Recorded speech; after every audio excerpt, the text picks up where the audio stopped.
Esto, ¿no lo sabías? Disculpe, ¿fuego tiene? Victor Lustig, el hombre que vendió la Torre Eiffel 2 veces, un hombre que estafó a Al Capone, patentó una máquina para copiar billetes y llegó a vender la Torre Eiffel 2 veces. Victor Lustig se ganó el sobrenombre del mayor estafador del siglo XX. Tuvo auge en los años 20, en París, y parecía a priori una persona vulgar. Tenía una cara tosca, pero tenía un porte elegante y modos refinados. Hablaba inglés, alemán, francés e italiano. Era un tipo muy culto. Pertenecía, o muchos creyeron eso, a la nobleza europea. Se trata del conde von Lustig, un joven del imperio austrohúngaro, que en los días previos a la Gran Guerra se había convertido en pasajero habitual de los transatlánticos que recorrían la costa europea. Jugaba al póker y al bridge con muchas personas ricas de los Estados Unidos. A veces ganaba como para demostrar que era bueno, pero también se dejaba perder para pagar cenas y empezar a caerle bien a la gente. Cuando se ganaba la confianza, los estafaba. Desaparecía 1 o 2 temporadas y volvía a hacer lo mismo. Tuvo más de 20 apodos y por lo menos 45 veces fue detenido.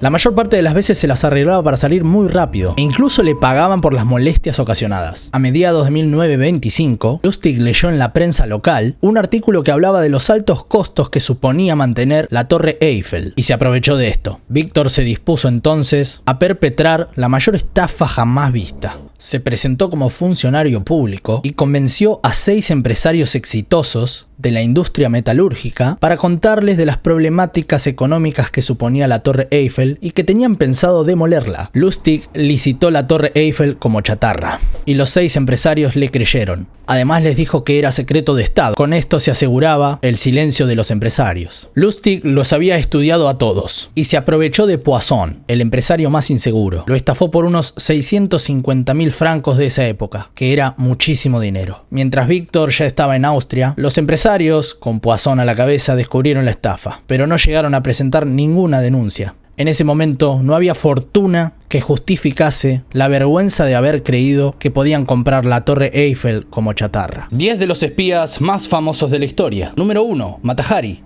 la espía alemana, posiblemente una de las espías más famosas de la historia. Mata Hari era una bailarina exótica y prostituta de la clase alta en París, que espió para Alemania durante la Primera Guerra Mundial. De origen holandés, Margarita Gertruida Zelle comenzó su carrera de espionaje después de trabajar como una cortesana para militares y políticos de alto nivel. Su pasaporte holandés, Holanda era un país neutral, le permitió literalmente dormir con el enemigo y trabajar para la inteligencia del ejército alemán. Su carrera llegó a su fin en enero de 1917, cuando la inteligencia francesa interceptó una señal de radio codificada de Berlín, en la que se develaba que estaban recibiendo información de un espía alemán con nombre en código H21. Mata Hari fue identificada y detenida en una habitación de hotel en París el 13 de febrero de 1917. Fue fusilada. Número 2. Kim Philby, agente doble. Harold Adrian Russell Philby, más conocido como Kim Philby, está considerado como el mejor espía hombre de la historia. Nacido en la India británica, en el seno de una familia muy influyente. Philby fue un comunista que formó parte de la red de espionaje conocida como los 5 de Cambridge. Trabajó como periodista, cubrió para el Times la Guerra Civil Española y fue herido en la batalla del Ebro, lo que le supuso una condecoración del propio Franco. Ingresó en el servicio secreto exterior británico, ejerciendo de agente doble tanto para el Reino Unido como para los soviéticos, a quienes proporcionó información sobre el arsenal nuclear estadounidense. En Washington ejerció de enlace entre la embajada del Reino Unido y la CIA, que sospechaba que espiaba para los soviéticos, aunque Philby siempre se las ingenió para evadir esas sospechas. Fue condecorado con la Orden de la Bandera Roja, uno de los más altos honores en la Unión Soviética. Número 3. Yasser Harel, padre del Mossad. Nacido en 1912, Yasser Harel llegó a Palestina en 1930 como inmigrante ruso y se instaló en un kibutz. Años más tarde fundaría su propia compañía de naranjas. Participó en la creación del legendario Servicio Secreto Israelí, el Mossad, que dirigió personalmente entre 1952 y 1963. El hecho más notorio fue la caza y captura en 1960 del criminal de guerra alemán Adolf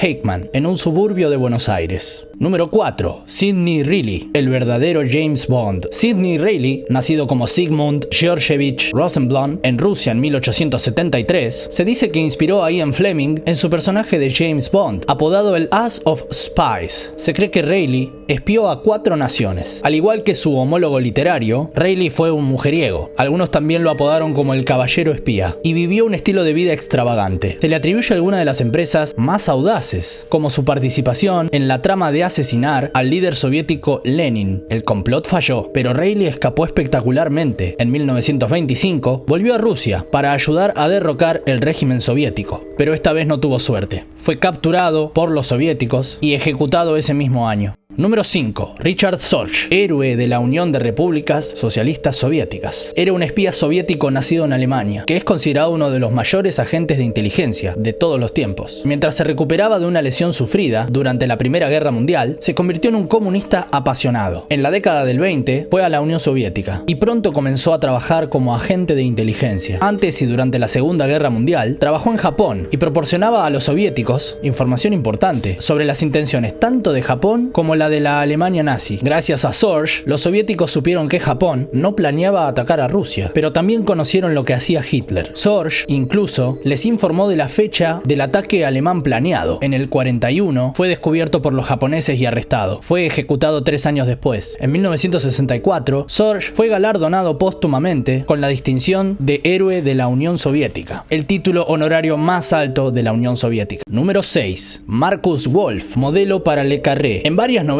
de John Le Carré, el héroe Smiley tiene como antagonista a Karla, enigmático jefe del espionaje de Moscú, que no duda en usar cualquier medio para lograr sus objetivos. Siempre se ha dicho que el modelo real que usó Le Carré para crear a Karla no era otro que Marcus Wolf, pero el escritor lo ha desmentido varias veces. Wolf fue apodado Romeo por su táctica de infiltrar espías en la República Federal Alemana, dedicados a seducir secretarias de altos cargos del gobierno. Número 7. Dusan Popov alertó sobre el ataque de Pearl Harbor. Era un agente doble nacido en Serbia que trabajó para el MI6 durante la Segunda Guerra Mundial. Su vida era muy similar a la de James Bond y según muchos, a Popov quien era el espía más famoso del mundo, junto con James Bond. Pero además de su estilo de vida medio playboy y misiones atrevidas, Popov también es famoso por advertir el ataque de Pearl Harbor. Número 8. George Blake traicionó al MI6. Nacido en los Países Bajos en 1922, Blake comenzó su carrera de espionaje durante la Segunda Guerra Mundial. Mientras estuvo capturado por los norcoreanos, se convirtió en comunista y cambió de bando. Dio detalles de más de 40 agentes del MI6 a los soviéticos. En el 61 fue descubierto y condenado a 42 años de prisión. 5 años después se escapó y se fue hasta Moscú, donde en 2007 fue honrado con la Orden de la Amistad por Vladimir Putin. Número 9. Garbo, el espía que engañó a Hitler. Nacido en Barcelona en 1914, Juan Pujol, conocido como Garbo, puede ser considerado sin ninguna duda como el agente doble perfecto. Tan bueno era en su trabajo que fue la única persona implicada en la Segunda Guerra Mundial que logró ser condecorado por los dos bandos de la contienda. Una de las cosas que enorgullecían a Pujol era que había participado en 2 guerras y había sobrevivido sin matar a nadie. Número 10. Christina Skarbek, condecorada por Francia y por el Reino Unido. Nacida en Polonia en 1908, fue la inspiración para el personaje de Eva Green en Casino Royale. En el 40 fue a Hungría como agente británico, pero también fue a Polonia varias veces para ayudar a los combatientes de la resistencia polaca a escapar del país. En el 41 fue arrestada por la Gestapo, pero pronto fue puesta en libertad. Se mordió la lengua para que sangrara y tosía con mucha fuerza y logró convencer a los alemanes de que sufría tuberculosis. Durante los años siguientes, Skarbek también emprendió varias misiones de inteligencia en Francia y más tarde fue condecorada por sus servicios tanto por Francia como por Gran Bretaña. Murió después de ser apuñalada por un admirador en 1952. Grandes misterios de la historia que siguen sin resolver. Dodecaedros romanos. Los dodecaedros romanos son figuras de bronce o piedra, con 12 caras pentagonales, cada una de ellas con un agujero de diferente tamaño. Tienen un tamaño de entre 4 y 11 centímetros. Provienen de la época del Imperio Romano, entre los siglos 2 y 3, pero nadie sabe para qué se usaban, ni existe alguna referencia en escritos romanos. Se han encontrado más de 100 ejemplares, en lugares tan dispares como España, Italia o Hungría, aunque la mayoría se habían fabricado en Alemania y en Francia. Esto indica que eran de uso común en todo el Imperio Romano. Algunos de ellos se encontraban dentro de cofres con monedas, lo que indican que tenían algún tipo de valor para los romanos. 2 de ellos tenían cera en su interior, quizás se usaban como sujetavelas o en algún tipo de ceremonia, pero su forma tan rara no es la mejor para esta tarea.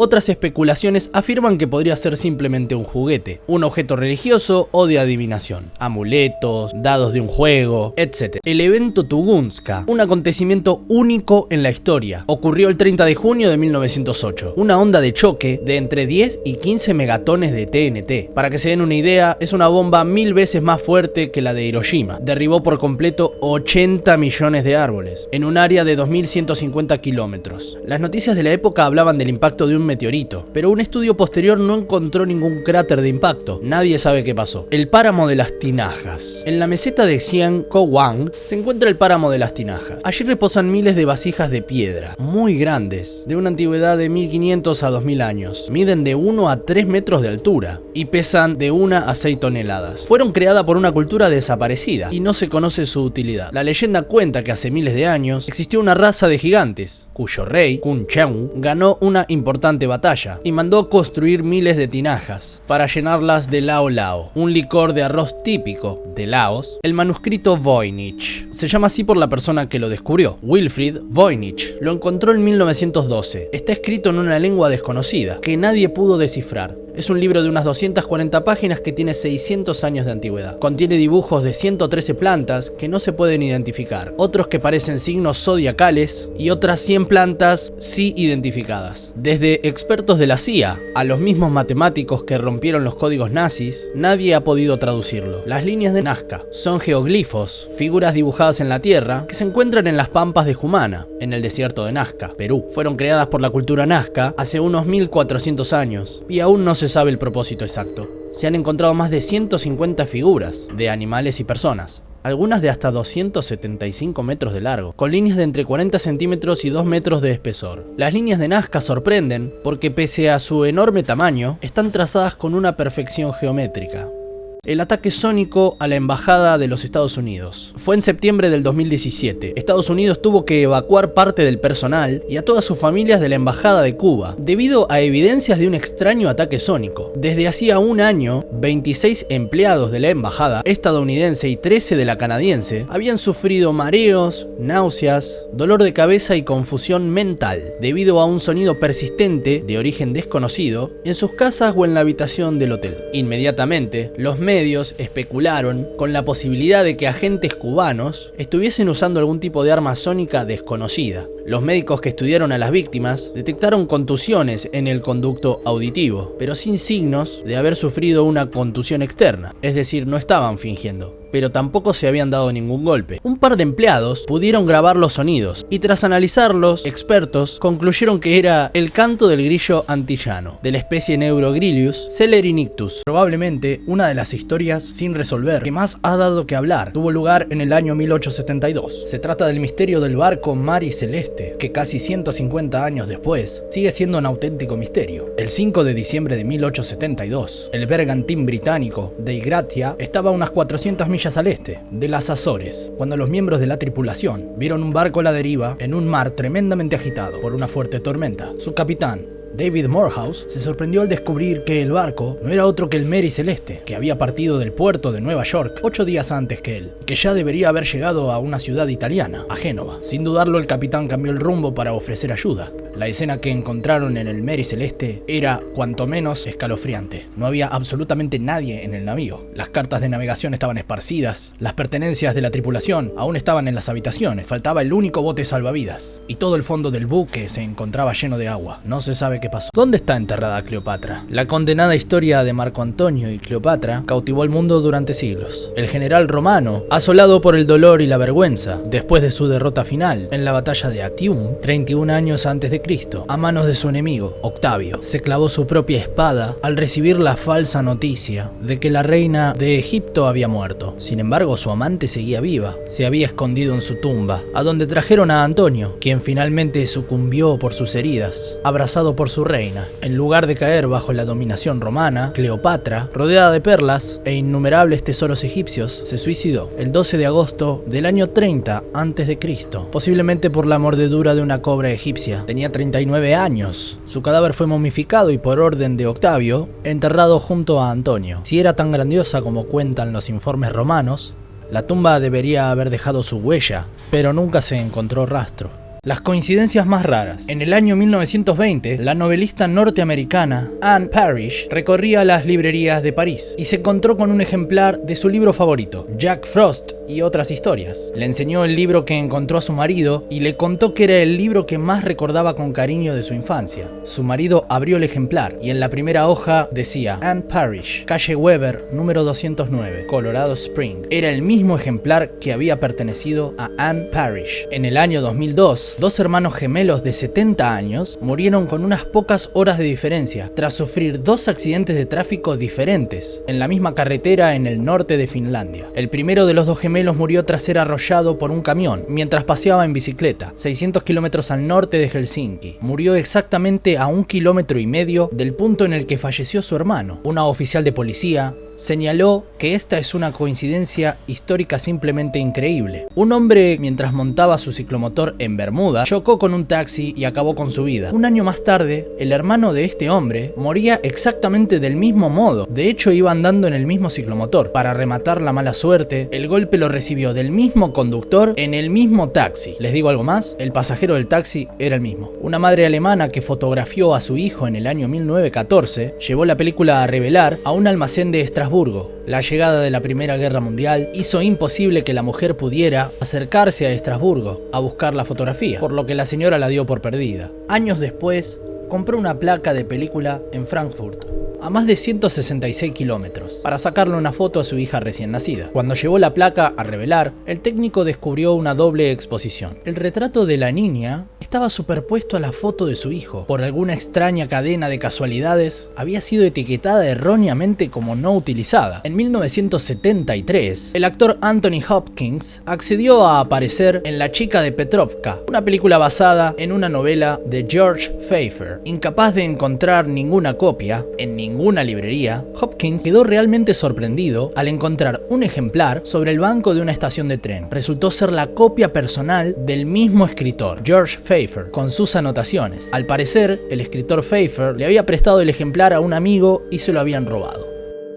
El mayor Summerford, un oficial británico que combatía en los campos de Flanders en 1918, salió volando de su caballo debido a un rayo, lo que lo dejó paralizado de la cintura para abajo. 6 años después, en 1924, mientras pescaba en un río, un rayo cayó en el árbol donde él estaba sentado y paralizó el lado derecho de su cuerpo. 2 años más tarde, y ya recuperado, Summerford paseaba por el parque en 1930 y fue alcanzado por otro rayo, paralizándolo permanentemente. 2 años después falleció, pero el destino no había terminado con él. 4 años después de su muerte, durante una tormenta, un rayo cayó en el cementerio y destruyó su lápida.